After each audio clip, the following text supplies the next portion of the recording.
Hello everyone, welcome to UPSC Mind Game YouTube channel. We are going to start an Indian Society for UPSC, ಭಾರತೀಯ ಸಮಾಜ.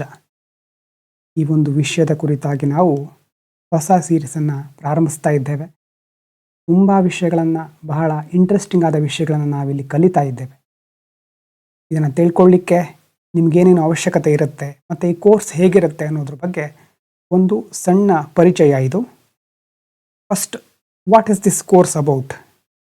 ಏನು ನಾವು ತಿಳ್ಕೊಳ್ಳಿಕ್ಕೆ ಹೊರಟಿರೋದು ಅಂತಂದರೆ, U P S ಸಿಯಲ್ಲಿ GS1 ಅಥವಾ ಮೇನ್ಸ್ ಸಬ್ಜೆಕ್ಟ್ನಲ್ಲಿ ನೀವು GS1 ಬಗ್ಗೆ ಕೇಳಿರ್ತೀರಿ. ಅಲ್ಲಿರುವಂತಹ ಪ್ರಮುಖವಾದ ವಿಷಯ ಇಂಡಿಯನ್ ಸೊಸೈಟಿ. ಆ ಸಬ್ಜೆಕ್ಟನ್ನು ನಾವೀಗ ಸ್ಟಾರ್ಟ್ ಮಾಡ್ತಾ ಇದ್ದೇವೆ. ನಮ್ಮ ಫೋಕಸ್ ಮುಖ್ಯವಾಗಿ ಕಾನ್ಸೆಪ್ಚುವಲ್ ಕ್ಲಾರಿಟಿ, ಅಂದರೆ ವಿಷಯಗಳು ಮೆಮೊರೈಸ್ ಮಾಡಬಾರ್ದು. ನಾವು ಬೈಹಾರ್ಟ್ ಮಾಡ್ಕೊಂಡು ಬರೆಯುವಂಥ ಎಕ್ಸಾಮ್ ಅಲ್ಲ ಇದು. ಹಾಗೆ ಕಂಪ್ಲೀಟಾಗಿ ಅದನ್ನು ಅರ್ಥ ಮಾಡ್ಕೊಳ್ಳೋದ್ರ ಕಡೆ ನಾವು ಗಮನವನ್ನು ವಹಿಸ್ತೇವೆ. ಮತ್ತು ಅದರ ಜೊತೆ ರಿಯಲ್ ಲೈಫ್ ಅಪ್ಲಿಕೇಶನ್. ಒಂದು ಅಧಿಕಾರಿಗಳಾದಮೇಲೆ ಇಲ್ಲಿ ಕಲಿಯುವ ವಿಷಯಗಳು ನಿಮಗೆ ಬಹಳ ಹೆಲ್ಪ್ ಆಗುತ್ತೆ, ಗೊತ್ತಾಗ್ತಾ ಹೋಗುತ್ತೆ ಒಂದೊಂದೇ ವಿಡಿಯೋ ನೋಡ್ತಾ ಇದ್ದ ಹಾಗೆ. ಹಾಗಾಗಿ ಇದು ಬರೀ GS1 ಮಾತ್ರ ಅಲ್ಲ, ಎಥಿಕ್ಸಿಗೂ ಸಹ ಲಿಂಕ್ ಆಗುತ್ತೆ. ಎಥಿಕ್ಸ್ನಲ್ಲಿ ಸೋಷಲೈಸೇಷನ್, ಕಂಡೀಷನಿಂಗ್, ತುಂಬ ವಿಚಾರಗಳು ಇಲ್ಲಿಂದಾನೇ ಒಂದು ಬೇಸನ್ನು ಪಡ್ಕೊಳ್ತಾ ಹೋಗುತ್ತೆ. ಹಾಗಾಗಿ ಎಥಿಕ್ಸ್ ಸ್ಟಾರ್ಟ್ ಮಾಡೋದಕ್ಕಿಂತ ಮೊದಲು ನಾವು ಸೊಸೈಟಿಯನ್ನು ಅರ್ಥ ಮಾಡ್ಕೋಬೇಕು. ಹಾಗಾದರೆ ಹೇಗಿರುತ್ತೆ? ಮೊದಲು ಏನು ಮಾಡ್ತೀವಿ ಅಂತಂದರೆ, ನಾವು ಫಸ್ಟು ಬೇಸಿಕ್ಸ್ ಆಫ್ ಸೋಷಾಲಜಿ ಅನ್ನುವಂಥ ಆಪ್ಷನಲ್ ತೆಗೆದುಕೊಂಡವರು ಇರಬಹುದು ನಿಮ್ಮಲ್ಲಿ ಕೆಲವರು. ಸಮಾಜಶಾಸ್ತ್ರ ಅಂತ ಕರಿತೇವೆ. ನಾವು ಆಪ್ಷನಲ್ ಲೆವೆಲ್ಗೆ ಸ್ಟಡಿ ಮಾಡೋದಿಲ್ಲ. ಅಂದರೆ GS1ಗೆ ಎಷ್ಟು ಬೇಕೋ ಅಷ್ಟು ಫೌಂಡೇಶನನ್ನು ನಾವು ಮೊದಲನೇ ಫೇಸಲ್ಲಿ ತಿಳ್ಕೊಳ್ತೇವೆ. UPSCಗೆ ಏನು ರಿಲೆವೆಂಟ್ ಇದೆಯೋ ಅಷ್ಟನ್ನು ಮಾತ್ರ. Class 11th and 12th sociology book ಇದೆ, ಅದನ್ನು ಸಹ ನೀವು ಸಮಯ ಇದ್ದಾಗ ಓದಬಹುದು. ಅದು ಕಂಪಲ್ಸರಿ ಅಲ್ಲ. ಯಾಕಂತಂದರೆ ನಾನು ನಿಮಗೋಸ್ಕರನೇ ಒಂದು ಸ್ಪೆಷಲ್ ಆಗಿರೋ ಒಂದು ಬುಕ್ಕನ್ನು ರೆಡಿ ಮಾಡಿದ್ದೇನೆ. ಇಲ್ಲಿ ತೋರಿಸ್ತಾ ಇದೆ ನೋಡಿ, ಇಂಡಿಯನ್ ಸೊಸೈಟಿ. ಇದು phase 1 basics of sociology for UPSC GS1 society. ಈ ಬುಕ್ನಲ್ಲಿ ನಿಮಗೆ ಮೊದಲನೇ ಫೌಂಡೇಶನ್ ಸಿಗುತ್ತೆ, ಏನು ಬೇಕು ನಮಗೆ ಮುಂದೆ ಕಲೀಲಿಕ್ಕೆ. ಸಡನ್ನಾಗಿ ಇಂಡಿಯನ್ ಸೊಸೈಟಿನೇ ನಾವು ಸ್ಟಾರ್ಟ್ ಮಾಡಿದರೆ ಅದು ಮುಂದೆ ಬಾಯ್ಹಾಲ್ಟ್ ಮಾಡಬೇಕಾದ ಪರಿಸ್ಥಿತಿ ಬರುತ್ತೆ. ಹಾಗಾಗಬಾರ್ದು. ಕಾನ್ಸೆಪ್ಚುವಲ್ ಕ್ಲಾರಿಟಿ ಮೊದಲು ಬರಬೇಕು ಅಂತ ಫೇಸ್ 1 ಅಂತ ಮೊದಲನೇ ಸ್ಟೆಪ್ ಇದೆ. ಈ ಸ್ಟೆಪ್ಪಲ್ಲಿ ನಾವು ಸೋಷಾಲಜಿ ಬಗ್ಗೆ ತಿಳ್ಕೊಳ್ತೇವೆ. ಎಷ್ಟು ಬೇಕೋ ಅಷ್ಟೇ. ಈ ಒಂದು ಬುಕ್ನಲ್ಲಿ ಸುಮಾರು 20ರಿಂದ 22, ಟೋಟಲ್ 21 ಚಾಪ್ಟರ್ ಇದೆ. ಇಲ್ಲಿ ಸುಮಾರು 21 ಚಾಪ್ಟರಲ್ಲಿ ನಾವು ಅರ್ಥ ಮಾಡ್ಕೊಳ್ತೇವೆ. ಬಹಳ ಇಂಟ್ರೆಸ್ಟಿಂಗ್ ಆಗಿರುತ್ತೆ. ಮತ್ತು ಅದರ ಜೊತೆ ಮುಂದೆ ನಿಮಗೆ ಎಥಿಕ್ಸು ಹಾಗೆ ಎಸ್ಸೆಗೆ ಒಳ್ಳೆ ಕಂಟೆಂಟ್ ಇಲ್ಲಿ ಸಿಗುತ್ತೆ ನಿಮಗೆ. ಹಾಗಾಗಿ ನಿಮಗೋಸ್ಕರ ಒಂದು ಬುಕ್ ಇದೆ, ನೀವು ಅದನ್ನು ಪ್ರಿಂಟ್ ತೆಗೆದುಕೊಳ್ಬೇಕು. ಈ PDF ನಾನು ಟೆಲಿಗ್ರಾಮ್ ಚಾನಲಲ್ಲಿ ಅಪ್ಲೋಡ್ ಮಾಡ್ತೇನೆ. UPSC mind game Telegram channel ಇದೆ. ಅದರ ಜೊತೆ UPSC ಮೈಂಡ್ ಗೇಮ್ ನೋಟ್ಸ್ ಅಂತ ಸಪ್ರೇಟ್ ನೋಟ್ಸಿಗೋಸ್ಕರನೇ ಇನ್ನೊಂದು ಟೆಲಿಗ್ರಾಮ್ ಚಾನಲ್ ಇದೆ. ಎರಡೂ ಕಡೆನೂ ನಾನು ಅಪ್ಲೋಡ್ ಮಾಡ್ತೇನೆ. ಅಲ್ಲಿಂದ ನೀವು ಇದನ್ನು ಪ್ರಿಂಟ್ಔಟ್ ತೆಗೆದುಕೊಳ್ಬಹುದು. ಹಾಗೆ ಫಸ್ಟ್ ಫೇಸ್ ಏನು? ಫೇಸ್ 1ನಲ್ಲಿ ನಾವು ಕಾನ್ಸೆಪ್ಚುವಲ್ ಕ್ಲಾರಿಟಿ, ಅಂಡರ್ಸ್ಟ್ಯಾಂಡಿಂಗ್ ಮೇಲೆ ಫೋಕಸ್ ಮಾಡ್ತೇವೆ. ಡೀಟೇಲ್ ಆಗೇನು ನೋಡ್ತಾ ಇಲ್ಲ, ನಾವು ಆಪ್ಷನಲ್ ಲೆವೆಲ್ಗೆ ನೋಡ್ತಾ ಇಲ್ಲ. UPSCಗೆ ಎಷ್ಟು ಬೇಕು ಅಷ್ಟನ್ನು ನೋಡ್ತಾ ಇದ್ದೇವೆ. ಮತ್ತು ಈ ಬುಕ್ ಕಂಪ್ಲೀಟಾಗಿ ಇಂಗ್ಲೀಷ್ನಲ್ಲಿರುತ್ತೆ. ನಾನು ವಿಡಿಯೋದಲ್ಲಿ ಪ್ರತಿಯೊಂದು ವಾಕ್ಯವನ್ನು ಸಹ ಕನ್ನಡದಲ್ಲಿ ಎಕ್ಸ್ಪ್ಲೇನ್ ಮಾಡ್ತಾ ಹೋಗ್ತೇನೆ. ಆದರೆ ಬುಕ್ ಸಹ ಕನ್ನಡದಲ್ಲೇ ಬೇಕು ಅಂತ ಕೇಳಬೇಡಿ. ಯಾಕಂತಂದರೆ UPSC ಆಸ್ಪಿರೆಂಟ್ ಆಗಿ ಇಷ್ಟು ಇಂಗ್ಲೀಷನ್ನು ಅರ್ಥ ಮಾಡ್ಕೊಳ್ಳೋ ಕೆಪಾಸಿಟಿಯನ್ನು ನೀವು ಗಳಿಸಲೇಬೇಕು. ಇಂಗ್ಲೀಷ್ ಓದುವಂಥ ಹವ್ಯಾಸ ಇಟ್ಕೊಳ್ಳಿ. ಹಾಗಾಗಿ ಮುಂದೆ ನಾನು ಮೇನ್ಸ್ ನೋಟ್ಸನ್ನು, ಇಂಪಾರ್ಟೆಂಟ್ ವಿಷಯದ ಬಗ್ಗೆ ನಾನು ಕನ್ನಡದಲ್ಲಿ ಕೊಡ್ತೇನೆ. ಆದರೆ ಈ ಬುಕ್ಕನ್ನು ಮಾತ್ರ ಇಂಗ್ಲೀಷ್ನಲ್ಲೇ ನೀವು ಓದಬೇಕು. ತುಂಬ ಚೆನ್ನಾಗಿದೆ, ನೀವೇ ನೋಡ್ತಾ ಹೋಗಿ ಗೊತ್ತಾಗುತ್ತೆ. ಹಾಗೆ ಎಕ್ಸ್ಪ್ಲನೇಷನ್ ನಾನು ವಿಡಿಯೋದಲ್ಲಿ ಎಕ್ಸ್ಪ್ಲೇನ್ ಮಾಡ್ತೇನೆ ಕನ್ನಡದಲ್ಲಿ. ಹಾಗಾಗಿ ತಲೆ ಕೆಡಿಸ್ಕೋಬೇಡಿ ಯಾವುದಕ್ಕೂ. ಬುಕ್ಕನ್ನು ಪ್ರಿಂಟ್ಔಟ್ ತೆಗೆಸ್ಕೊಳ್ಳಿ ಮತ್ತು ಒಂದೊಂದೇ ಚಾಪ್ಟರ್ನ ಓದ್ತಾ ಹೋಗಿ ವಿಡಿಯೋ ನೋಡ್ತಾ ಇದ್ದ ಹಾಗೆ. ಹಾಗಾಗಿ UPSC ಅಂತಂದರೆ ನಿಮಗೆ ಪ್ರಿಲಿಮ್ಸಲ್ಲೂ ರೀಡಿಂಗ್ ಕಾಂಪ್ರಿಹೆನ್ಷನ್ ಇರುತ್ತೆ, ಅದನ್ನು ಅರ್ಥ ಮಾಡ್ಕೊಳ್ಳಿಕ್ಕೆ ಇಂಗ್ಲೀಷ್ ಬೇಕು. ಮತ್ತು ಮೇನ್ಸಲ್ಲಿ ಇಂಗ್ಲೀಷ್ನಲ್ಲೇ ಕ್ವಶನ್ ಇರೋದು. ಆ ಕ್ವಶನ್ಗಳನ್ನು ಅರ್ಥ ಮಾಡ್ಕೊಳ್ಳಿಕ್ಕೆ ಇಂಗ್ಲೀಷ್ ಬೇಕೇ ಬೇಕು. ಒಂದು ವೇಳೆ ಇದು ಸಹ ನಿಮ್ಗೆ ಅರ್ಥ ಆಗ್ತಾ ಇಲ್ಲ ಅಂತಂದರೆ ಫಸ್ಟ್ ಏನು ಮಾಡಿ, ಇಂಗ್ಲೀಷ್ ಬೇಸಿಕ್ಸ್ ಕಡೆ ಫೋಕಸ್. ಮೊದಲು ಇಂಗ್ಲೀಷ್ ಕಲೀರಿ. ಇಂಗ್ಲೀಷ್ ಕಲ್ತ್ಕೊಂಡು ಎಷ್ಟು ಬೇಕೋ ಅಷ್ಟು ಕಲ್ತ್ಕೊಂಡು ಆಮೇಲೆ UPSC ಪ್ರಿಪರೇಷನ್ ಸ್ಟಾರ್ಟ್ ಮಾಡಿ. ತುಂಬ ವೀಡಿಯೋಸ್ಗಳಿದೆ ಆನ್ಲೈನಲ್ಲಿ, ಅದಕ್ಕೇನು ಕೊರತೆ ಇಲ್ಲ. ಆ್ಯಕ್ಚುಲಿ AI ಬಂದ ಮೇಲೆ ಇಂಗ್ಲೀಷನ್ನು ಇನ್ನೂ ಚೆನ್ನಾಗಿ ಫಾಸ್ಟಾಗಿ ಕಲಿಬಹುದು. ಹಾಗೆ ಅದನ್ನು ಉಪಯೋಗ ಮಾಡ್ಕೊಳ್ಳಿ. ಇಂಗ್ಲೀಷನ್ನು ಚೆನ್ನಾಗಿ ಕಲ್ತ್ಕೊಂಡು ಆಮೇಲೆ ಸ್ಟಾರ್ಟ್ ಮಾಡಿ. ಇಲ್ಲ ನನಗೆ ಇಂಗ್ಲೀಷ್ ಪರವಾಗಿಲ್ಲ ಅಂತ ಇದ್ದರೆ ಸ್ಟಾರ್ಟ್ ಮಾಡಿ, ಬುಕ್ಕನ್ನು ಪ್ರಿಂಟೌಟ್ ತೆಗೆಸ್ಕೊಳ್ಳಿ, ವಿಡಿಯೋ ನೋಡಿ, ಆಮೇಲೆ ಓದಿ. ಹಾಗಾಗಿ ಹೇಗಿರುತ್ತೆ ಅಂತಂದರೆ, ಫಸ್ಟು ಫೇಸ್ 1 ನಾವು ಬೇಸಿಕ್ಸ್ ತಿಳ್ಕೊಳ್ತೇವೆ. ಸೊ ಪ್ರತಿ ಒಂದು ಚಾಪ್ಟರಿಗೆ ಒಂದು ವಿಡಿಯೋ ಅಂತ ಆಲ್ಮೋಸ್ಟ್ 20ರಿಂದ 22 ವಿಡಿಯೋಗಳು ಅಪ್ಲೋಡ್ ಆಗುತ್ತೆ. ಈ ಒಂದು ಫೇಸ್ನಲ್ಲಿ ನಿಮ್ಮ ಫೌಂಡೇಶನ್ ಡೆವಲಪ್ ಆಗುತ್ತೆ. ಹಾಗಾಗಿ ನಿಮಗೆ ಸಮಾಜದ ಬಗ್ಗೆ ಆಗಲಿ ಮತ್ತು ಹಲವಾರು ವಿಚಾರಗಳ ಬಗ್ಗೆ ತುಂಬ ವಿಚಾರಗಳು ತಿಳಿತಾ ಹೋಗುತ್ತೆ. 2ನೇ ಫೇಸಲ್ಲಿ ನಾವು ಕೋರ್ ಮತ್ತು ಅಡ್ವಾನ್ಸ್ಡ್ ಕಾನ್ಸೆಪ್ಟನ್ನು ತಿಳ್ಕೊಳ್ತೇವೆ. ಅಂತಂದರೆ ನಿಜವಾಗ್ಲೂ UPSC ಇಂಡಿಯನ್ ಸೊಸೈಟಿ ಅದಕ್ಕೆ ಬೇಕಾಗಿರೋ ಫೌಂಡೇಶನ್ ಬಿಲ್ಡ್ ಆಗಿರೋದು ಬೇಸಿಕ್ಸಲ್ಲಿ. ಆಮೇಲೆ important mains level answer writing ಅದೆಲ್ಲ ಸ್ಟಾರ್ಟ್ ಆಗೋದು ಫೇಸ್ 2 ಅಲ್ಲಿ.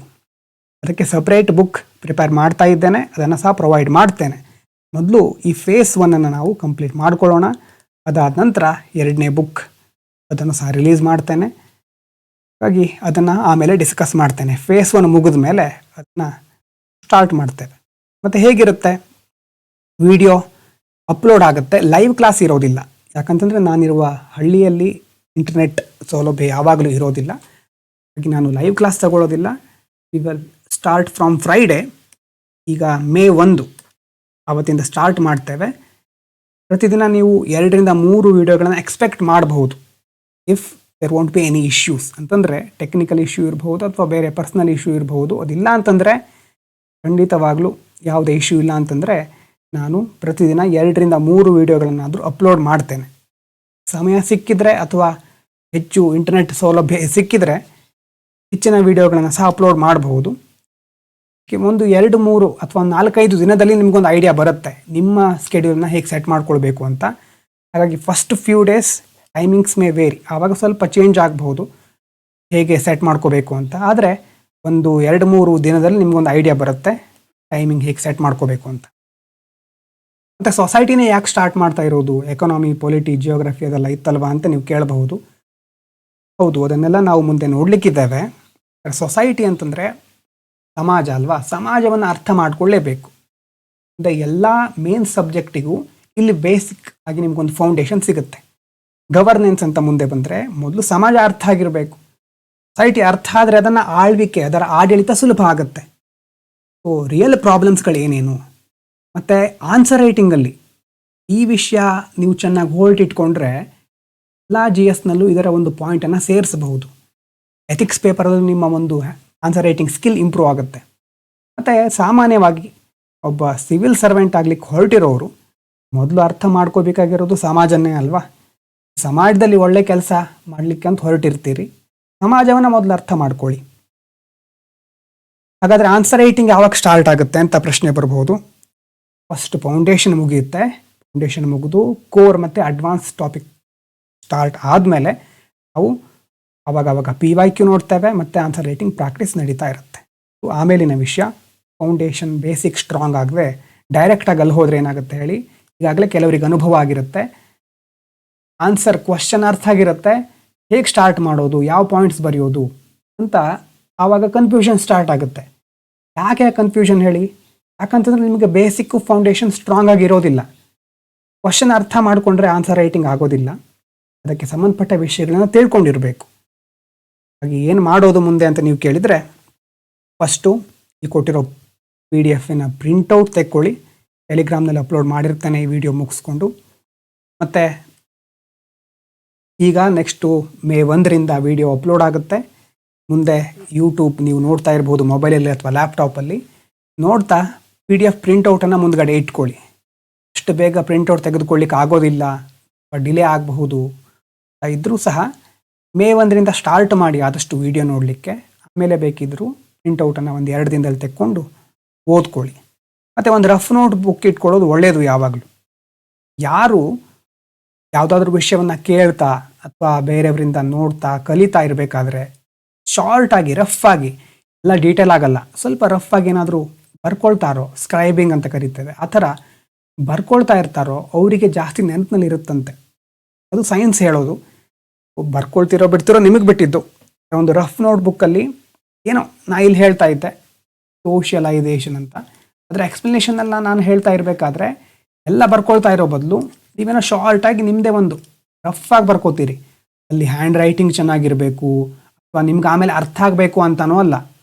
ನೀವಲ್ಲಿ ಯಾಕೆ ಬರೀತಾ ಇದ್ದೀರಿ ಅಂತಂದರೆ ಬ್ರೈನಿಗೆ ಮತ್ತು ಹ್ಯಾಂಡ್ ಕನೆಕ್ಷನ್ ಚೆನ್ನಾಗಿದ್ದಾಗ ಹೆಚ್ಚು ಗ್ರಾಸ್ಪಿಂಗ್ ಪವರ್ ಇರುತ್ತೆ. ಕೇಳ್ತಾ ಇರೋ ವಿಷಯದಲ್ಲಿ ಇನ್ನಷ್ಟು ಇನ್ವಾಲ್ವ್ ಆಗ್ತೇವೆ ನಾವು. ಹಾಗಾಗಿ ಅದನ್ನು ಸಿಂಪಲ್ಲಾಗಿ ಆದಾಗ ರಫ್ ಆಗಿ ಬರ್ಕೊಳ್ತಾ ಇದ್ಕೊಳ್ಳಿ. ವಿಡಿಯೋ ಆಗಿರೋದ್ರಿಂದ ಯಾವಾಗ ಬೇಕಾದರೂ ಎಷ್ಟು ಸಾರಿ ಬೇಕಾದರೂ ನೋಡಬಹುದು, ಪಾಸ್ ಮಾಡಬಹುದು ನೀವು. ಹಾಗಾಗಿ ಸ್ವಲ್ಪ ರಫ್ ನೋಟ್ ಮಾಡ್ಕೊಳ್ತಾ ಇರಿ.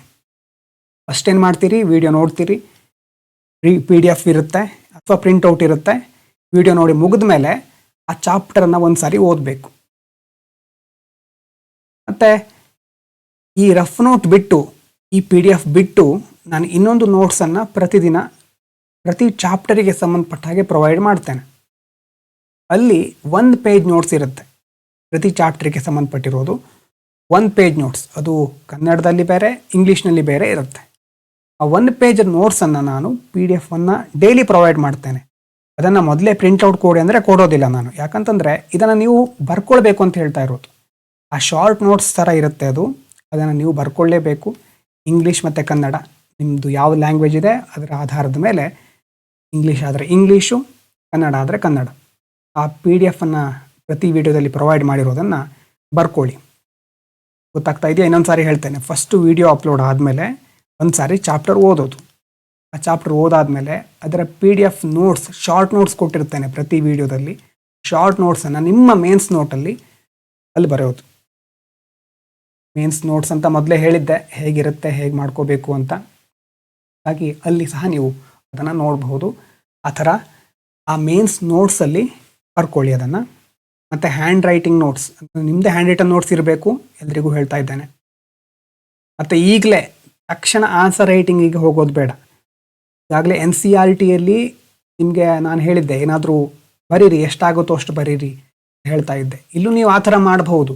ಅಂದರೆ ಆನ್ಸರ್ ರೈಟಿಂಗ್ ಅಲ್ಲ ಇದು. ಈಗ ನಾವು ಮಾಡ್ತಾ ಇರೋದು ಬರೀ ರೈಟಿಂಗ್. UPSC ಆನ್ಸರ್ ರೈಟಿಂಗ್ ಅಲ್ಲ ಇದು. UPSC ಆನ್ಸರ್ ರೈಟಿಂಗ್ನಲ್ಲಿ ವರ್ಡ್ ಲಿಮಿಟು, ಟೈಮ್ ಲಿಮಿಟು ಅದೆಲ್ಲ ಇರುತ್ತೆ.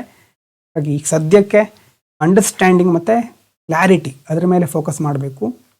ನಿಧಾನವಾಗಿ ಆನ್ಸರ್ ರೈಟಿಂಗನ್ನು ಸಿಸ್ಟಮ್ಯಾಟಿಕಲಿ ನಾವು ಮಾಡ್ತಾ ಹೋಗ್ತೇವೆ. ಇನ್ನು ಕೆಲವರಿಗೆ ಪ್ರಶ್ನೆ ಇರುತ್ತೆ, ಈ ಒಂದು ಬುಕ್ ಓದಿದರೆ, ನೋಟ್ಸ್ ಓದಿದರೆ ಸಾಕಾ, ಹಾಗಾದರೆ ಎಲ್ಲ ನಮಗೆ ಕ್ಲಿಯರ್ ಆಗಿಬಿಡುತ್ತಾ ಅನ್ನುವಂಥ ಪ್ರಶ್ನೆ ಕೇಳೋರು ಇರ್ತಾರೆ. ನೋಡಿ, ನನ್ನ ಕೆಲಸ ಆದಷ್ಟು ಈಸಿಯಾಗಿ ಮಾಡಿಕೊಡೋದು, ಏನು ಮಾಡೋದು ನನ್ನ ಕೆಲಸ. ಹಾಗೆ ಅದನ್ನು ನಾನು ಪ್ರಾಮಾಣಿಕವಾಗಿ ಮಾಡಲಿಕ್ಕೆ ಪ್ರಯತ್ನ ಮಾಡ್ತೇನೆ. ಆದರೆ ಇಲ್ಲಿ ಕೇಳಿಸ್ಕೊಂಡ ಮೇಲೆ ಮುಂದೆ ನೀವೇನು ಮಾಡ್ತೀರಿ ಅನ್ನೋದು ಬಹಳ ಇಂಪಾರ್ಟೆಂಟ್ ಆಗಿರುತ್ತೆ. ಇಲ್ಲಿ ವಿಡಿಯೋ ಕೇಳಿದ್ಮೇಲೆ ನೋಟ್ಸ್ ಇರುತ್ತೆ, ನೋಟ್ಸನ್ನೇ ಬೈ ಹಾರ್ಟ್ ಮಾಡ್ಕೊಳ್ತಾ, ಮೆಮೊರೈಸ್ ಮಾಡ್ಕೊಳ್ತಾ ಕೂತ್ಕೊಂಡ್ರೆ ಅದು UPSC ಪ್ರಿಪ್ರೇಷನ್ ಅಲ್ಲ. ಇಲ್ಲಿರೋದನ್ನೇ ಅಲ್ಲಿ ಹೋಗಿ ಈಗ ಹಾಗೆ ಇಳಿಸ್ತೀನಿ ಅಂತಂದರೆ ಅದು ಆಗೋದಿಲ್ಲ. ಈಗ ಒಂದು ಸಬ್ಜೆಕ್ಟ್ ಮಾತ್ರ ನೋಡ್ತಾ ಇರೋದಲ್ವಾ, ಇನ್ನೂ ತುಂಬ ಸಬ್ಜೆಕ್ಟ್ ಓದಲಿಕ್ಕಿದೆ, ಎಷ್ಟೊಂದು ಬೈ ಹಾರ್ಟ್ ಮಾಡ್ತೀರಿ. So focus on conceptual clarity and try to explain in your own words. ನಿಮ್ಮದೇ ಆದ ವಾಕ್ಯದಲ್ಲಿ ಅದನ್ನು ಎಕ್ಸ್ಪ್ಲೇನ್ ಮಾಡಲಿಕ್ಕೆ ಕಲಿಬೇಕು. ಹಾಗಾಗಿ ನೀವು ಮೆಮೊರೈಸ್ ಮಾಡಿದರೆ ಯಾವ ನೋಟ್ಸ್ ಕೊಟ್ಟರೂ ಸಾಕಾಗೋದಿಲ್ಲ ನಿಮಗೆ, ಅಥವಾ ಯಾವ ನೋಟ್ಸ್ ಕೊಟ್ಟರೂ ಕಂಪ್ಲೀಟ್ ಮಾಡಲಿಕ್ಕೆ ಆಗೋದಿಲ್ಲ. ಅದೇ ರೀತಿ ನೀವು ಇಂಡಿಪೆಂಡೆಂಟಾಗಿ ಥಿಂಕ್ ಮಾಡ್ತೀರಾ ಅಂತಂದರೆ, ಅಥವಾ ಸುತ್ತಮುತ್ತ ಏನಾಗ್ತಾ ಇದೆ ಅದನ್ನು ಕನೆಕ್ಟ್ ಮಾಡಲಿಕ್ಕೆ ಟ್ರೈ ಮಾಡ್ತಿದ್ದೀರಾ, ಅಥವಾ ಕರೆಂಟ್ ಅಫೇರ್ಸ್ ಅದನ್ನು ಅಬ್ಸರ್ವ್ ಮಾಡ್ತಾ ಇದ್ದೀರಾ, ಮತ್ತು ಮುಂದೆ ಆನ್ಸರ್ ರೈಟಿಂಗನ್ನು ಪ್ರಾಕ್ಟೀಸ್ ಮಾಡ್ತಾ ಇದ್ದೀರಾ ಪ್ರಾಪರ್ಲಿ, ಎಲ್ಲ ಮ್ಯಾಟ್ರ್ ಆಗಿರುತ್ತೆ. ಬರೀ ಬುಕ್ ಒಂದಿದ್ರೆ, ಬರೀ ವಿಡಿಯೋ ನೋಡಿದರೆ ಅದರಿಂದ ಸಾಧ್ಯ ಇಲ್ಲ ಅಂತ ಡೈರೆಕ್ಟಾಗಿ ಹೇಳೋದಾದರೆ. ವಿಡಿಯೋ ನೋಡೋದ್ರಿಂದ, ಬುಕ್ ಓದೋದ್ರಿಂದ, ಪ್ರಾಕ್ಟೀಸ್ ಮಾಡದೆ ಸುಮ್ಮನೆ ಓದ್ತಾ ಇರೋದ್ರಿಂದ ಇಲ್ಲ, ಆ ಎಕ್ಸಾಮ್ ಅಲ್ಲ ಇದು. ನಿಮ್ಗೆ ಅಂಥ ಮೈಂಡ್ ಸೆಟ್ ಇದ್ದರೆ ದಯವಿಟ್ಟು ಒಳ್ಳೆಯ ಕೆಲಸಗಳು ತುಂಬ ಇದೆ ಸಮಾಜದಲ್ಲಿ, ಅದನ್ನು ಮಾಡಬಹುದು ಬೇರೆದು. ಮತ್ತು NCERT ಓದಬೇಕಾ? NCERT ಓದಲೇಬೇಕಾದ ಅವಶ್ಯಕತೆ ಇಲ್ಲ. ಯಾಕಂದರೆ NCERT ಚಾಪ್ಟರ್ಗಳ ಒಂದು ಎಸೆನ್ಸನ್ನೇ ನಾನು ಈಸಿಯಾಗಿ ಮಾಡಿಕೊಡ್ತಾ ಇರೋದು ಇಲ್ಲಿ. ಅಂದರೆ ಕಂಡೆನ್ಸ್ ಆಗಿ ಮತ್ತು ಇನ್ನೂ ಈಸಿಯಾಗಿ ಇಲ್ಲಿ ಎಕ್ಸ್ಪ್ಲೇನ್ ಮಾಡ್ತಾ ಹೋದಾಗ ನಿಮ್ಗೆ ಗೊತ್ತಾಗುತ್ತೆ. ಪ್ರತಿಯೊಂದು ಚಾಪ್ಟರ್ ಸಹ NCERT ಬೇಸಿಸ್ ಮೇಲೆ ಇರೋದು. ನಿಮ್ಗೊಂದು ಒಂದು ವೇಳೆ ಟೈಮ್ ಇದ್ದರೆ, ಇನ್ನೂ 2 ರಿಂದ 3 ವರ್ಷ ಟೈಮ್ ಇದೆ, 2028ರಲ್ಲೆಲ್ಲ UPSC ಅಟೆಂಡ್ ಮಾಡ್ಲಿಕ್ಕೆ ಹೊರಟಿದ್ದೀರಾ ಅಂತಂದರೆ NCERT ಓದ್ಬೋದು, ಖಂಡಿತ ಓದಿ. ಮತ್ತು ಬೇರೆ ಸಬ್ಜೆಕ್ಟಿನ NCERTಗಳನ್ನು ಈಗಾಗಲೇ ನಾವು ಆಲ್ಮೋಸ್ಟ್ ಕವರ್ ಮಾಡಿದ್ದೇವೆ. ಬೇಸಿಕ್ ಆಗಂತೂ ತಿಳ್ಕೊಂಡಿದ್ದೇವೆ. Economy, geography, history 9th 10th ತನಕ ಅಂತೂ ಮಾಡಿದ್ದೇವೆ. ಹಿಸ್ಟ್ರಿ ಅಂತೂ ಮುಂದೆ 11th 12th ಸಪರೇಟ್ ಆಗಿರುತ್ತೆ, ಅಲ್ಲಿ ನೋಡೋಣ. ಆಲ್ಮೋಸ್ಟ್ ಬೇರೆ ಸಬ್ಜೆಕ್ಟ್ ಇದೆಲ್ಲ ನಾವು 10th ತನಕ ಕಂಪ್ಲೀಟ್ ಮಾಡಿದ್ದೇವೆ. ಇದು ಬಿಗಿನರ್ಸಿಗಿರೋದಾ ಅಂತ ಕೆಲವರು ಪ್ರಶ್ನೆ ಕೇಳಿದ್ರೆ, ಹೌದು, ಕಂಪ್ಲೀಟ್ ಆಗಿ ಇದು ತುಂಬ ಬೇಸಿಕ್ಕಿಂದ ಫೌಂಡೇಶನ್ ಲೆವೆಲಿಂದ ಇರೋದು ಇದು. ಮತ್ತು ಎಥಿಕ್ಸಿಗೆ ಹೆಲ್ಪ್ ಆಗೇ ಆಗುತ್ತೆ. ತುಂಬ ಕಾನ್ಸೆಪ್ಟ್ಗಳು ಓವರ್ಲ್ಯಾಪ್ ಆಗುತ್ತೆ ಇಲ್ಲಿ ಮತ್ತು ಅಲ್ಲಿ. ಮತ್ತು ಎಕ್ಸಾಕ್ಟ್ಲಿ ಇದು ಕನ್ನಡ ಮೀಡಿಯಮ್ ಸ್ಟೂಡೆಂಟ್ಗೆ ಹೆಲ್ಪ್ ಆಗಲಿ ಅಂತ ಮಾಡ್ತಾ ಇರೋದು. ಇಂಗ್ಲೀಷ್ ಅವರಿಗೂ ಹೆಲ್ಪ್ ಆಗುತ್ತೆ, ಯಾಕಂದರೆ ಕಂಟೆಂಟ್ ಇಂಗ್ಲೀಷ್ನಲ್ಲಿ ಇರುತ್ತೆ, ತುಂಬ ಈಸಿ ಇರುತ್ತೆ. ಕನ್ನಡದವರಿಗೂ ಹೆಲ್ಪ್ ಆಗುತ್ತೆ. ಯಾಕಂದರೆ ಯಾವಾಗ ಮುಗಿಯುತ್ತೆ ಅಂತ ಮೊದಲನೇ ದಿನ ಕೇಳೋರು ಇರ್ತಾರೆ ತುಂಬ ಜನ. ಮುಗಿಯೋದ್ರ ಕಡೆ ಫೋಕಸ್ ಮಾಡಬೇಡಿ. ಫಸ್ಟ್ ಪ್ರೊಸೆಸನ್ನು ಎಂಜಾಯ್ ಮಾಡ್ಲಿಕ್ಕೆ ಕಲೀರಿ. ಓದೋದು, ಅರ್ಥ ಮಾಡ್ಕೊಳ್ಳೋದು. ಹೇಗಾದರೂ ಮುಗಿಸ್ಬಿಟ್ರೆ ಸಾಕಪ್ಪ ಅಂತ ನಿಮ್ಗೊಂದು ವೇಳೆ ಅನಿಸ್ತಾ ಇದೆ ಅಂತಂದರೆ ತುಂಬ ಕಷ್ಟ ಆಗುತ್ತೆ ಮುಂದೆ. ಯಾಕಂತಂದರೆ ಇಲ್ಲಿ ಜರ್ನಿ ಎಷ್ಟು ದಿನ ಇರುತ್ತೆ ಅಂತ ನಮ್ಗೆ ಯಾರಿಗೂ ಗೊತ್ತಿಲ್ಲ. ಹಾಗಾಗಿ ಫಸ್ಟು ಮೊದಲನೇ ಪಾಯಿಂಟ್ ಆವಾಗಲೇ ಹೇಳಿದಾಗೆ 20ರಿಂದ 22 ವೀಡಿಯೋಸ್ಗಳು ಫೌಂಡೇಶನ್. ಆಮೇಲೆ ಫೇಸ್ 2 ಅಲ್ಲಿ ಎಷ್ಟು ವಿಡಿಯೋ ಮತ್ತು ಯಾವ ಥರ ಚಾಪ್ಟರ್ಸು ಅದನ್ನು ಮುಂದೆ ತಿಳಿಸ್ತೇನೆ ನಾನು. ಒಂದು ವೇಳೆ ನಿಮಗೆ ತುಂಬ ಪ್ರಾಬ್ಲಮ್ಗಳು ಬರ್ತಾನೆ ಇರುತ್ತೆ ಎಲ್ರಿಗೂ ಅಲ್ವಾ. ಏನಾದರೂ ಪ್ರಾಬ್ಲಮ್ ಆಗಿ ಮಿಡ್ಲಲ್ಲಿ ಮಿಸ್ ಆದರೆ ಇನ್ನೂ ವರಿ ಮಾಡ್ಕೋಬೇಡಿ. ಒಂದು ದಿನ ಕನ್ಸಿಸ್ಟೆನ್ಸಿ ಮಿಸ್ ಆಯಿತು ಮತ್ತೆ ಎಲ್ಲ ಮುಗ್ದೇ ಹೋಯ್ತಲ್ವಾ, ಇನ್ನು ಯಾವಾಗ ಪೆಂಡಿಂಗ್ ಇರೋದೆಲ್ಲ ಮುಗಿಸ್ಕೋಬೇಕು ಅನ್ನುವಂಥ ಒಂದು ಥಾಟ್ ಬರ್ತಾ ಇರುತ್ತೆ. ಅದ್ರ ಬಗ್ಗೆ ಎಲ್ಲ ಚಿಂತೆ ಮಾಡಬೇಡಿ. ಸಾಧ್ಯ ಆದಾಗೆಲ್ಲ ಕವರ್ ಮಾಡ್ಕೊಳ್ಳಿ. ಯಾವಾಗ ಸಮಯ ನಿಮ್ಮ ಕಂಟ್ರೋಲಲ್ಲಿ ಇರುತ್ತೋ ಆವಾಗ ಚೆನ್ನಾಗಿ ಯೂಸ್ ಮಾಡ್ಕೊಳ್ಳಿ. ಎಕ್ಸ್ಟರ್ನಲ್ ಸಿಚುವೇಶನ್ ಬಂದೇ ಬರುತ್ತೆ. ಎಕ್ಸ್ಟರ್ನಲ್ ಬೇರೆ ಬೇರೆ ಬ್ಲಾಕೇಜಸ್ ಇದ್ದೇ ಇರುತ್ತೆ. ಹಾಗೆ ಆವಾಗಂತೂ ನಮಗೆ ಕೆಲವೊಂದು ವಿಷಯವನ್ನು ಕಂಟ್ರೋಲ್ ಮಾಡಲಿಕ್ಕೆ ಆಗೋದಿಲ್ಲ. ಒಂದು ವೇಳೆ ನಿಮಗೆ ಈಗ ಸಮಯ ಇದೆ ಅಥವಾ ಈ ಒಂದು ವಿಡಿಯೋ ಅಪ್ಲೋಡ್ ಆದಾಗ ನೋಡ್ಲಿಕ್ಕೆ ಆಗುತ್ತೆ ಆವತ್ತು ಅಂತ ಕಂಪ್ಲೀಟ್ ಮಾಡ್ಕೊಂಬಿಡಿ. ಮತ್ತೆ ಮುಂದೂಡ್ತಾ ಇರಬೇಡಿ. ಮತ್ತು ಅದ್ರ ಜೊತೆ ಇನ್ನು ಈಗ ಬೇಸಿಕ್ ಇದನ್ನು ಸ್ಕಿಪ್ ಮಾಡಿ ಡೈರೆಕ್ಟಾಗಿ ಫೇಸ್ 2 ಹೋದರೆ ಒಳ್ಳೆಯದಾ ಹೇಳಿದರೆ ನಾನು ಅದನ್ನು ಸಜೆಸ್ಟ್ ಮಾಡೋದಿಲ್ಲ. ಯಾಕಂತಂದರೆ ಬೇಸಿಕ್ ಇಲ್ಲದೆ ಮನೆ ಫೌಂಡೇಶನ್ ಗಟ್ಟಿ ಇಲ್ಲದೆ ಅಂತಸ್ತುಗಳನ್ನು ನಿರ್ಮಿಸ್ತಾ ಹೋದರೆ ಮುಂದೆ ಅದು ಕುಸಿದು ಬೀಳುತ್ತೆ. PYQ ಕವರ್ ಮಾಡ್ತೀವ ನಾವು? ಹೌದು, ಕವರ್ ಮಾಡ್ತೇವೆ. ಒಂದು ಸಾರಿ ಎಲ್ಲ ಟಾಪಿಕ್ ಮುಗಿಸ್ಕೊಂಡು ನಿಮಗೊಂದು ಹೋಲಿಸ್ಟಿಕ್ ಪರ್ಸ್ಪೆಕ್ಟಿವ್ ಬಂದ ಮೇಲೆ PYQ ಸ್ಟಾರ್ಟ್ ಮಾಡ್ತೇವೆ. ಬರೀ ವಿಡಿಯೋ ನೋಡಿದರೆ ಸಾಕಾ? ಆವಾಗಲೇ ಹೇಳಿದ ಹಾಗೆ ಸಾಕಾಗೋದಿಲ್ಲ. ರಿವೈಸ್ ಮಾಡಬೇಕು, ನೀವು ಇಂಡಿಪೆಂಡೆಂಟಾಗಿ ಥಿಂಕ್ ಮಾಡಬೇಕು, ಅಪ್ಲೈ ಮಾಡಬೇಕು ಕಾನ್ಸೆಪ್ಟನ್ನು. ಮತ್ತು ಕರೆಂಟ್ ಅಫೇರ್ಸ್ ಕಥೆ ಏನು ಕೆಲವರಿಗೆ ಕೇಳ್ತಾ ಇರ್ಬೋದು ಕೆಲವರು ಅಲ್ವಾ. ಕೆಲವು ದಿನ ಹಿಂದೂ ಅನಾಲಿಸಿಸ್ ನಾವು ಮಾಡಿದ್ವಿ, ವಿಡಿಯೋಗಳನ್ನು ಅಪ್ಲೋಡ್ ಮಾಡ್ತಾ ಇದ್ದೆ. ಆದರೆ ಆ್ಯಕ್ಚುಲಿ ಅದು ಟೈಮ್ ವರ್ದಿ ಅಂತ ನನಗೆ ಅನಿಸ್ಲಿಲ್ಲ. ಕೆಲವರು ಏನು ಮಾಡ್ತಾರೆ ಅಂತಂದರೆ ವಿಡಿಯೋ ನೋಡ್ತಾ ಇರ್ತಾರೆ. ವಿಡಿಯೋ ನೋಡೋದ್ರಿಂದ ಏನೋ ಒಂದು ತಿಳ್ಕೊಂಡಿರುವಂತಹ ಒಂದು ಫೀಲ್ ಬರುತ್ತೆ. ಅದು ಪ್ಯಾಸಿವ್ ಲರ್ನಿಂಗ್ ಅಂತ ಕರೀತಾರೆ ಅದಕ್ಕೆ. ಸುಮ್ಮನೆ ವಿಡಿಯೋ ನೋಡೋದು 2-3 ದಿನ ಅಷ್ಟೇ, 4ನೇ ದಿನಕ್ಕೆ ಏನು ನೋಡಿದ್ದೀವಿ ಅಂತ ನೆನಪಿರೋದಿಲ್ಲ. ಆ ಥರ ನೋಡೋದು, ಆ ಥರ ಒಂದು ಎಫರ್ಟ್ ಹಾಕೋದ್ರಿಂದ ಆ ಟೈಮ್ ವೇಸ್ಟು ಅಷ್ಟೇ. ಹಾಗಾದರೆ ನೋಡಿದ್ದೆಲ್ಲ ನೋಟ್ ಮಾಡ್ಕೊಳ್ತಾ ಕೂತ್ಕೊಳ್ಳಿಕ್ಕೂ ಆಗಲ್ವಲ್ಲ ಅಂತ ಕೇಳ್ಬೋದು ನೀವು. ವಿಡಿಯೋ ನೋಡೋ ಬದಲು ಬುಕ್ ಓದಿ. ಅದಕ್ಕೆ ಆರ್ಟಿಕಲ್ಗಳನ್ನು ಈಗ ಟೆಲಿಗ್ರಾಮ್ನಲ್ಲಿ ಅಪ್ಲೋಡ್ ಮಾಡ್ತಾ ಇದ್ದೇನೆ. ಇಂಪಾರ್ಟೆಂಟ್ ಪಾಯಿಂಟ್ಸ್ ಹಿಂದೂ ಮತ್ತು ಇಂಡಿಯನ್ ಎಕ್ಸ್‌ಪ್ರೆಸ್ದು 2ರಿಂದ 3 ದಿನಕ್ಕೊಂದು ಸಾರಿ ಆದರೂ ಅಪ್ಲೋಡ್ ಮಾಡ್ತಾ ಇರ್ತೇನೆ, ಏನೇನಾಯಿತು ಇಂಪಾರ್ಟೆಂಟ್ ಇರೋದು ಅಂತ. UPSC ಮೈಂಡ್ ಗೇಮ್ ಟೆಲಿಗ್ರಾಮ್ ಚಾನಲಲ್ಲಿ ನಿಮ್ಗೆ ಅದು ಸಿಗುತ್ತೆ. ಹಿಂದೂ ಮತ್ತು ಇಂಡಿಯನ್ ಎಕ್ಸ್‌ಪ್ರೆಸ್ಸಿನ ಇಂಪಾರ್ಟೆಂಟ್ ಪಾಯಿಂಟ್ಸ್. ಎಷ್ಟು ಓದ್ತಿರೋ ಅಷ್ಟು ಒಳ್ಳೆಯದು. ವಿಡಿಯೋ ನೋಡೋದಕ್ಕಿಂತ ಎಷ್ಟು ಓದ್ತೀರಿ ಅಷ್ಟು ಒಳ್ಳೆಯದು. ಅದಕ್ಕೆ ನಾನು ಹೇಳೋದು, ಇಲ್ಲಿ ವಿಡಿಯೋ ನೋಡಿದ್ರು ಮತ್ತೆ ಒಂದು ಚಾಪ್ಟರ್ನ ಒಂದು ಸಾರಿ ಓದಿ. ಈ ವಿಡಿಯೋ ನೋಡೋದಕ್ಕಿಂತ ಓದೋದ್ರ ಕಡೆ ಫೋಕಸ್ ಮಾಡಿ. ಮತ್ತು ಟೆಸ್ಟ್ಗಳನ್ನು ಅಟೆಂಡ್ ಮಾಡೋದು, ಮುಂದೆ ಅದರ ಬಗ್ಗೆ ಹೇಳ್ತೇನೆ. ಮತ್ತು ಇನ್ನೊಂದು ಕರೆಂಟ್ ಅಫೇರ್ಸ್ ಬಗ್ಗೆ, ವಿಷನ್ ಮಂತ್ಲಿ ಮ್ಯಾಗ್ಝಿನ್ ಬಹಳ ಇಂಪಾರ್ಟೆಂಟು. ಜನವರಿ ಮತ್ತು ಫೆಬ್ರವರಿದು ಈಗಾಗಲೇ ವಿಷನ್ ವೆಬ್ಸೈಟಲ್ಲಿ ಸಿಗುತ್ತೆ. ಸರ್ಚ್ ಮಾಡಿ ಡೌನ್ಲೋಡ್ ಮಾಡ್ಕೊಳ್ಳಿ, ಪ್ರಿಂಟ್ ತೆಗೊಳ್ಳಿ. ಡೈಲಿ 5ರಿಂದ 6 ಪೇಜ್ ಓದಿ. ದಯವಿಟ್ಟು ಈಗಲೇ ಸ್ಟಾರ್ಟ್ ಮಾಡಿ. ಎಲ್ಲ ಕಾನ್ಸೆಪ್ಟು ಅರ್ಥ ಆಗಬೇಕು ಅಂತಲ್ಲ, ಪ್ರತಿಯೊಂದು ನಿಮ್ಗೆ ಅರ್ಥ ಆಗೋದಿಲ್ಲ. ಯಾಕಂದರೆ ಎಷ್ಟೋ ವಿಷಯಗಳು ಆಗಿರೋದೇ ಇಲ್ಲ. ಆದರೆ ಅಲ್ಲಿರುವಂಥ ಕೆಲವು ಶಬ್ದಗಳು ಹೇಗಿರುತ್ತೆ ಇಂಗ್ಲೀಷು, ಇಂಗ್ಲೀಷನ್ನು ಹೆಚ್ಚು ನಾವು ಓದಬೇಕಾದ ಅವಶ್ಯಕತೆ ಇದೆ. ಅದರಲ್ಲೂ ಕನ್ನಡದವರು ಇಂಗ್ಲೀಷ್ ಬರೋದೇ ಇಲ್ಲ ಅಂತ ಕನ್ನಡದ ಕಡೆ ಮುಖ ಮಾಡಿರೋ ಥರ ಇದೆ. ಇಂಗ್ಲೀಷನ್ನು ಕಲೀಲೇಬೇಕು, ಈಗಲೇ ಹೇಳ್ತಾ ಇದ್ದೇನೆ. ಬಹಳ ಎಕ್ಸ್ಪರ್ಟ್ ಆಗಬೇಕು ಅಂತ ಇಲ್ಲ, ಆದರೆ ಮ್ಯಾನೇಜ್ ಮಾಡುವಷ್ಟು ಇಂಗ್ಲೀಷ್ ಬರಲೇಬೇಕು. ವಿಷನ್ ಮ್ಯಾಗ್ಝಿನನ್ನು ಪ್ರಿಂಟೌಟ್ ತೆಕ್ಕೊಂಡು ದಿನಕ್ಕೆ 5ರಿಂದ 6 ಪೇಜ್ ಆದರೂ ಕನಿಷ್ಠ ಓದಿ. ಮೆಮೊರೈಸ್ ಮಾಡೋದ್ರ ಕಡೆ ಬೇಡ ಫೋಕಸ್ಸು, ಅರ್ಥ ಮಾಡ್ಕೊಳ್ಳೋದು ಎಷ್ಟಾಗುತ್ತೋ ಅಷ್ಟು. ಹಾಗಾದರೆ ಹೇಗಿರಬೇಕು ಮುಂದಿನ ದಿನಗಳಲ್ಲಿ ನಮ್ಮ ಸ್ಕೆಡ್ಯೂಲ್ ಅಂತಂದರೆ, ಈಗ ಸೊಸೈಟಿ ಮುಗಿಯೋ ತನಕ ಮತ್ತೆ ಅಪ್ಡೇಟ್ ಮಾಡೋ ತನಕ ನಿಮಗೆ 8 ಅವರ್ ಸಿಗುತ್ತೆ ಅಂತ ಇಟ್ಕೊಳ್ಳೋಣ.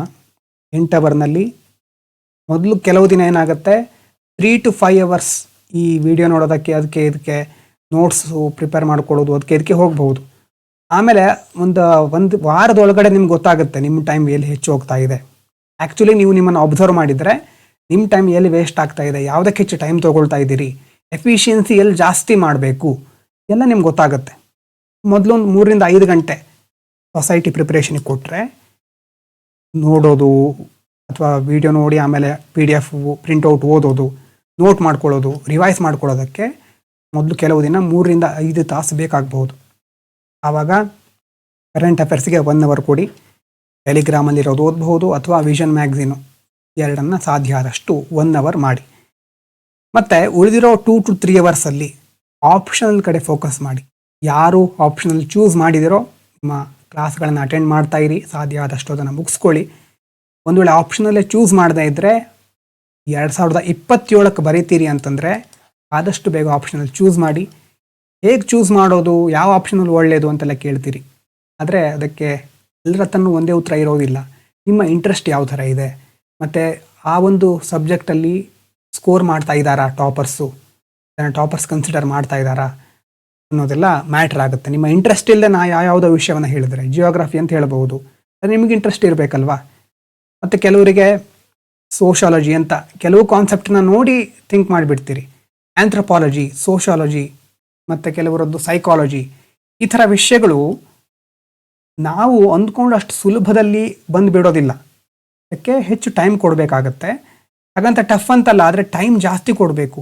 ಯಾಕಂದರೆ ಅರ್ಥ ಮಾಡ್ಕೊಳ್ಳೋದು ಟೆಕ್ನಿಕಲ್ ಸಬ್ಜೆಕ್ಟ್ಗಳು ಬರೀ ನಾವು ಸುಮ್ಮನೆ ಓದ್ಕೊಂಡು ಎಕ್ಸಾಮ್ ಬರಿತೀವಿ ಅಂತಂದ್ರೆ ಆಗೋದಿಲ್ಲ. ನಾನು ಅರ್ಥ ಮಾಡ್ಕೊಳ್ಳಿಕ್ಕೆ ಕೋಚಿಂಗ್ ತಗೊಳ್ಳೋದು ಒಳ್ಳೆಯದು. ಆಪ್ಷನಲ್ಲಿಗೆ ಯಾವತ್ತೂ ಕೋಚಿಂಗ್ ತಗೊಳ್ಬೇಕು ಅಂತ ನಾನು ಹೇಳ್ತೇನೆ. ಯಾಕಂದರೆ ಹೈ ಲೆವೆಲ್ ಕ್ವಶನ್ಗಳು ಖಂಡಿತ ಬರುತ್ತೆ. GSಗೆ ಪ್ರಿಪೇರ್ ಆಗೋದು ಬೇರೆ, ಆಪ್ಷನಲ್ಲಿಗೆ ಪ್ರಿಪೇರ್ ಆಗೋದು ಬೇರೆ. ಆಪ್ಷನಲ್ಲಿಗೆ ಮೊದಲು ಒಂದು ವಿಷಯವನ್ನು ಚೂಸ್ ಮಾಡಿ, ನಿಮ್ಮ ಇಂಟ್ರೆಸ್ಟ್ ಯಾವುದ್ರ ಮೇಲಿದೆ ಅಂತ ನೋಡಿ. UPSCದು ಸಿಲೆಬಸ್ ನೋಟಿಫಿಕೇಷನ್ ಬಿಡುಗಡೆ ಆಗುತ್ತಲ್ವ, ನೋಟಿಫಿಕೇಷನ್ನಲ್ಲಿ ಎಲ್ಲ ಆಪ್ಷನಲ್ ಬಗ್ಗೆ ಡೀಟೇಲ್ ಆಗಿ ಕೊಟ್ಟಿರ್ತಾರೆ. ಅದರ ಸಿಲೆಬಸ್ಸು ಮತ್ತು PYQ ನೋಡಿ. ನಿಜವಾಗ್ಲೂ ನಿಮ್ಗೆ ಇಂಟ್ರೆಸ್ಟ್ ಇದೆಯಾ? ಇಂಟ್ರೆಸ್ಟ್ ಇದ್ದರೆ ಚೂಸ್ ಮಾಡಿ.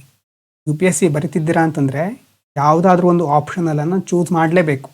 ಯಾವುದ್ರಲ್ಲೂ ಇಂಟ್ರೆಸ್ಟ್ ಇಲ್ಲ ಅಂತಂದರೆ ಆಮೇಲೆ ನಿಮಗೆ ಬಿಟ್ಟು ವಿಚಾರ ಅಲ್ವಾ, ಏನಾದರೂ ಚೂಸ್ ಮಾಡಲೇಬೇಕಲ್ವಾ.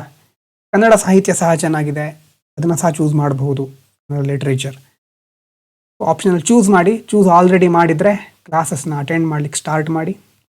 ಒಂದು ವೇಳೆ ಆಪ್ಷನಲ್ ಚೂಸ್ ಮಾಡಿಲ್ಲ ಅಂತಂದರೆ, ಟೈಮ್ ಇದೆ ಅಂತಂದರೆ NCERT 6 to 12 6 to 10 ಆದರೂ ಮುಗಿಸ್ಕೊಳ್ಳಿ. 6ರಿಂದ 10ನೇ ತರಗತಿಯ NCERTಗಳನ್ನು ಮುಗಿಸ್ಕೊಳ್ಳಿ. ಮತ್ತು ತುಂಬ ಸೋರ್ಸು ಈಗಲೇ ಏನು ಬೇಡ. ಸದ್ಯಕ್ಕೆ ಸೊಸೈಟಿ ಬುಕ್ ಇದೆ ನಿಮ್ಮ ಹತ್ರ, ವಿಡಿಯೋ ಅಪ್ಲೋಡ್ ಆಗುತ್ತೆ, ವಿಡಿಯೋ ನೋಡಿ ಆ ಸೊಸೈಟಿ ಬುಕ್ಕನ್ನು ಓದಿ. ಮೇನ್ಸ್ ನೋಟ್ಸ್ ಡೈಲಿ ಪ್ರೊವೈಡ್ ಮಾಡ್ತೇನೆ, ನಂಬರ್ ಕೊಡಿ. ಇಷ್ಟು ಸದ್ಯಕ್ಕೆ ನಿಮ್ಮ ಮುಂದಿರಬೇಕಾದಂತಹ ಗುರಿ. ಮಿನಿಮಮ್ ಸೋರ್ಸ್ ಇರಬೇಕು, ಮ್ಯಾಕ್ಸಿಮಮ್ ರಿವಿಷನ್ ಆಗಬೇಕು. ಇಷ್ಟನ್ನು ಹೇಳಲಿಕ್ಕೆ ಈ ಒಂದು ವಿಡಿಯೋವನ್ನು ಮಾಡಿತ್ತು. ಮೇ 1ರಿಂದ ಶುಕ್ರವಾರದಿಂದ ಸೊಸೈಟಿ ಸೀರೀಸ್ ಸ್ಟಾರ್ಟ್ ಆಗುತ್ತೆ. ಸೀರೀಸ್ ಇಷ್ಟ ಆಗ್ತಾ ಇದ್ದರೆ ಅಥವಾ ಇದನ್ನು ಕಂಟಿನ್ಯೂ ಮಾಡಬೇಕು ಅಥವಾ ನಿಮಗೆ ಏನೇ ಇದ್ದರೂ ಕೆಳಗಡೆ ಕಮೆಂಟ್ ಮಾಡಬಹುದು. ವಿಡಿಯೋನ ಲೈಕ್ ಮಾಡಿ. ಅದನ್ನು ಸಬ್ಸ್ಕ್ರೈಬ್ ಮಾಡಿಲ್ಲ ಅಂತಂದರೆ ಸಬ್ಸ್ಕ್ರೈಬ್ ಮಾಡಿ. ಯಾವುದೇ ವಿಷಯದ ಬಗ್ಗೆ ಏನೇ ಇದ್ದರೂ ತಿಳಿಸ್ಬೋದು. ಈ ಬುಕ್ಕನ್ನು ಟೆಲಿಗ್ರಾಮ್ ಚಾನಲಲ್ಲಿ ಅಪ್ಲೋಡ್ ಮಾಡ್ತೇನೆ. Thank you everyone. Thank you so much. Have a fantastic time.